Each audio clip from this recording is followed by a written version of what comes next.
น้ำเขื่อนนะเขื่อนเซกามาหนึ่งเก็บน้ำมันจะเป็น3 สั้นพี่น้องสั้น1กับสั้น2สั้น3สั้น4สั้นพี่น้องนี่เนาะโอ้หลากหลายนี่รถทางสมัยสงครามแมนเล็ก4กับเล็ก1เล็ก1เก่า3กราบทักทายสวัสดีพ่อแม่พี่น้อง FC เบิร์ดสู่คุณสู่คนเนาะว่าจะเป็นฝั่งลาวฝั่งไทยพี่น้องก็ยินดีต้อนรับก็สู่2บ่าวคุณคือเก่าเนาะเมื่อนี้ก็ได้มีโอกาสพี่น้องสิพาทุกคนไปเบิ่งรถถังเนาะรถถังสมัยสงครามพี่น้องแล้วก็ไปเบิ่งวิวบอลรถถังเนาะว่าวิวมันสิเป็นจังไดพี่น้องอย่ามาลุ้นมาชมด้วยกันพี่น้องตอนนี้ก็สิออกเดินทางกลับบ้านเนาะแต่ว่าได้มีโอกาสไปเลาะเบิ่งรถถังก่อนตอนนี้ก็ออกมาจากสวนเลยพี่น้องเดี๋ยวสิพาทุกคนไปรับชมกันเลยเนาะเดี๋ยวสิถ่ายบรรยากาศตามทางเลยเนาะพี่น้องไปลุยกันเลย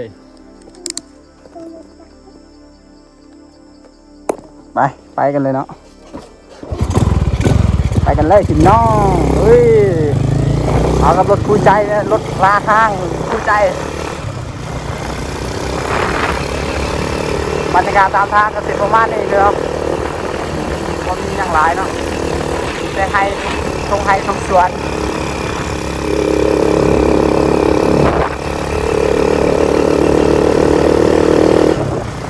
มาจากสวนไปหารถทางใกล้เติบพี่น้องใกล้เติบเนาะประมาณกิโลปลายพี่น้องกิโลปลายโอ้บรรยากาศทางนั้น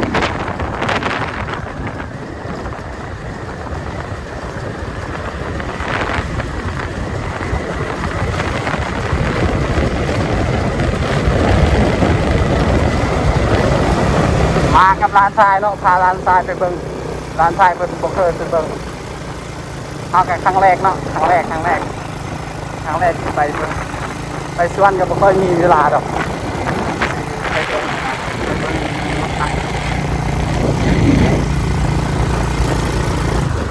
น้องสายตูยั่งบ่น้องสายตูมันก็งามแล้วครับมันก็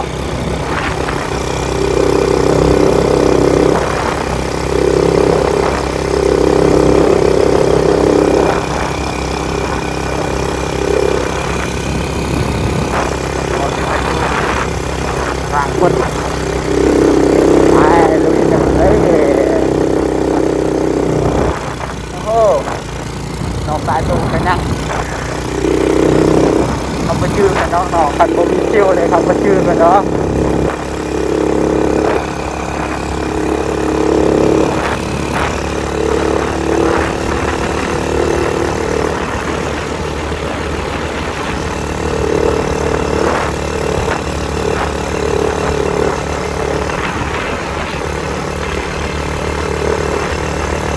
เป็นทางค่อนข้างงามเลยเนาะเป็นทางนี้ไปเชื่อมฮอดดักจึงเนาะ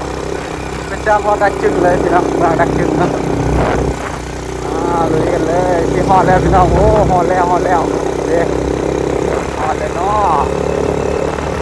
เรามาเบิ่งวิวบรรยากาศดูรถทางกันเนาะโอ้มีกระตุ้งไฮทุกส่วนต้องพยายามเสาเอามายามเสาในทักพี่น้องแต่นี่บ่าย 2เนาะบ่าย 2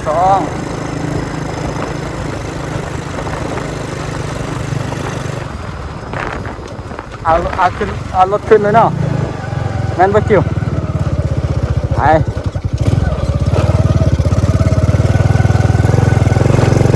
ฮอดแล้วพี่น้องรถถังสมัยสงครามเนาะ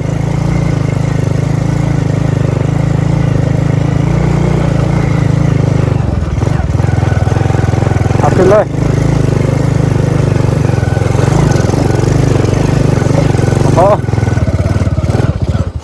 โอ้วิวพี่น้องโอ้สุดเกินเอาลงก่อน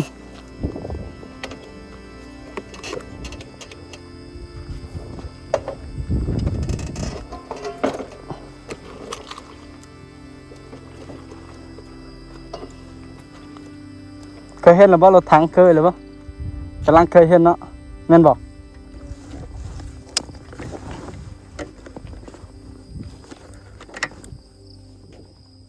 นี่พี่น้อง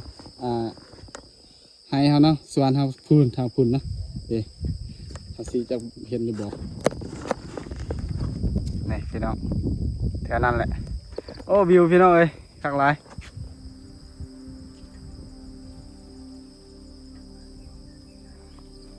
นี่มาเบิ่งรถถังกันรถถังสมัยสงครามพี่น้องนี่เนาะโอ้คักหลายนี่รถถังสมัยสงครามนี่พี่น้องอาจจะหน่อยถ่ายรูปเดี๋ยวสำรวจเบิ่งก่อนใหญ่ได้เนาะนี่เหล่ามันพี่น้องนี่น่าจะบ่อนถ่ายรูปเขาเนาะตังโอ้นี่พี่น้องซากรถถังเนาะสมัยสงครามอันนี้จะเป็นเขาถวายเนาะเขาเสียถือนี่โอ้โหนี่รถถังเนาะพี่น้อง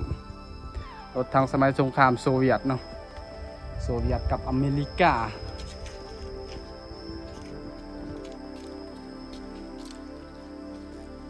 เดี๋ยวมาเบิ่งรอบๆเด้อพี่น้องมันบ่มีเหล็กแล้วเนาะเหล็กรถถังเก่าสามพี่น้องนี่เก่าสามอีกยังอันน่ะบ่เห็นเลยเนาะบ่จักอีกยังเลย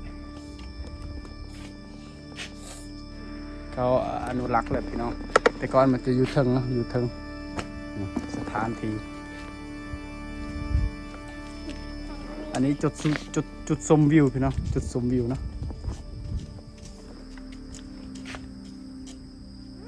สถานที่ก็ประมาณนี้เลยค่อนข้างงามพี่น้องนี่กระปลูกดอกไม้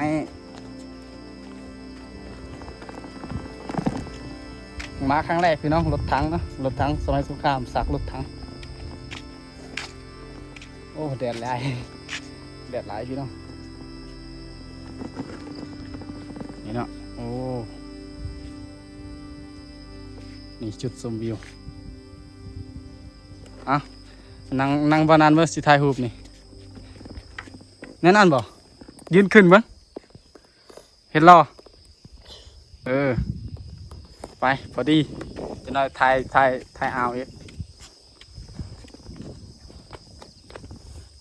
พี่น้องเอ้ยนี่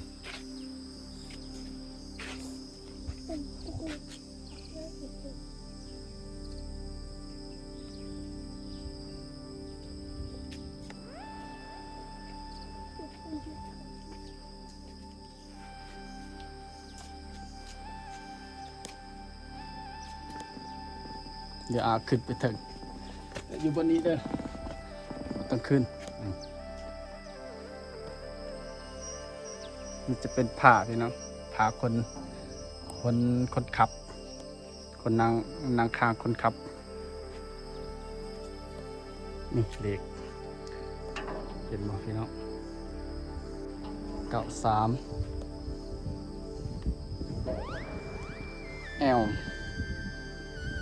11น่าจะแมน4บ่หรือว่า11 4เนาะอันนี้จะเป็นเลข4น่าจะแมนเลข4กับเลข1เก่า3ประมาณนี้พี่น้องจะเห็นหรือบ่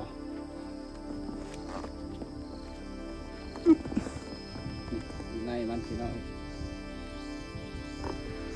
ของคนขับนี่ของคนขับ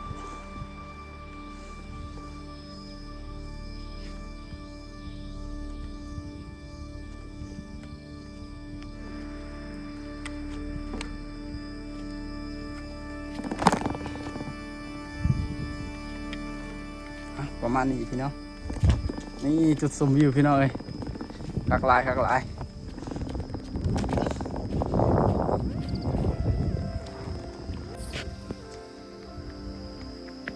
น้ำเขื่อนนะเขื่อนเซกามา1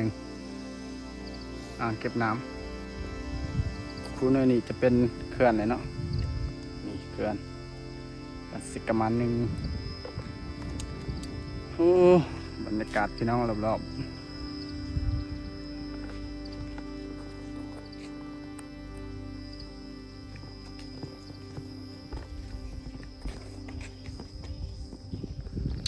พี่น้องเอ้ยบรรยากาศดีหลายคันยามเช้าๆนี่คือสิคักพี่น้องเห็นเมฆหมอกเนาะเอาพี่น้องก็สิประมาณนี้เลยเนาะครับบ่จักข้อมูลหลายก็สิมาทายให้พี่น้องเบิ่งจังซี่แหละพี่น้องถ่ายเบิ่งซากมันเนาะสมัยสงครามเด้อนี่เด้อเมื่อหลายปีก่อนพี่น้องน่าจะประมาณ70 ปีแล้วมั้งประมาณนั้นเนาะเอาพี่น้องก็สิประมาณนี้เลยเนาะคลิปนี้ก็มาถ่ายเบิ่งรถถังแบบข่าวเนาะบ่ได้บอกข้อมูลอีกยังพี่น้องก็ขอโทษขออภัยนำเด้อเพราะว่าเฮาก็บ่ได้ข้อมูลจากเขาเนาะก็มาถ่ายเดี๋ยวมาถ่ายเบิ่งซื้อเฮาก็มาเบิ่งครั้งแรกพี่น้องได้ก็ฝากเป็นกำลังใจให้บ่าวคุณเด้อพี่น้องเครื่องสมัยจากรถถังสมัยสงครามหลายพี่น้องเครื่องสงครามเนาะคืออยู่เมืองก็มีลูกศรไฟพี่น้องมีลูกศรไฟเนาะมีลูกศรไฟพี่น้องบางคนยังบ่ทันได้ท้ายเนาะถ้าอยากเบิ่งก็คอมเมนต์พี่น้องว่าอยากเบิ่งเนาะเดี๋ยวบางคนจะไปเนาะพี่น้องอันนี้เขาตั้งนี่แหละเอาพี่น้องจังได้ก็ฝากเป็นกำลังใจกดไลค์กดติดตามเดี๋ยวบางคนมีกำลังใจเฮ็ดคลิปต่อไปพี่น้องสำหรับคลิปนี้ก็ขอลาไปก่อนสบายดี